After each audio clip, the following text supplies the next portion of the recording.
इस धर्म और कर्म की भूमि और भक्ति और शक्ति की प्रतीक इस भूमि के सनातन धर्म प्रेमियों के द्वारा गाय की रक्षा को लेकर एसडीएम साहब को ज्ञापन दिया है और इस ज्ञापन में प्रमुख रूप से 3 एजेंडे हैं। नंबर 1, राष्ट्रीय माता घोषित किया जाए गाय को। दूसरा, गाय की सेवा के लिए एक पशुपालन विभाग बनाया जाए अलग से, सरकार से निवेदन है। और तीसरी जो मांग है वो है जो हमारी गाय माता है इसका वध नहीं होना चाहिए। इस प्रकार का 3 बातों का ज्ञापन दिया गया मेरता की जनता के द्वारा, सनातन प्रेमियों के द्वारा। क्योंकि गाय हमारी माता के साथ साथ गाय हमारे को देती है, लेती कुछ नहीं है।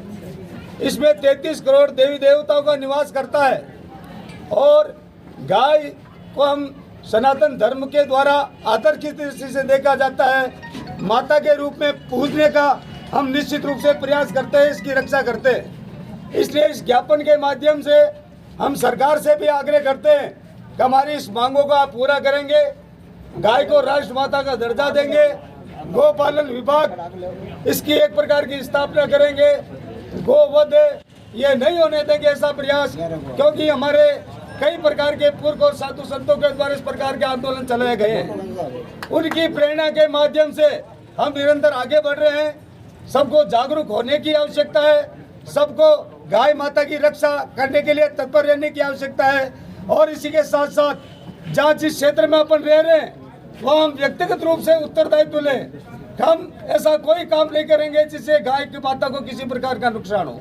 हम गाय की रक्षा के लिए हरदम तत्पर रहेंगे। हम इस प्रकार का कोई भी कर्म नहीं करेंगे जिससे गाय का किसी प्रकार का अहित हो। ऐसा हम प्रयास निश्चित करेंगे। सरकार के ऊपर दबाव बनाने का प्रयास हम कर रहे हैं। यदि सरकार हमारी ये मांगे मानेगी नहीं तो हम निश्चित रूप से इस अहिंसात्मक तरीके से इस आंदोलन को और बड़ा करने का प्रयास करेंगे, जिससे सभी लोग एकजुट होकर सरकार पर दबाव डालेंगे और इन मांगों को मानने के लिए बाध्य करेंगे। जय हिंद, जय भारत।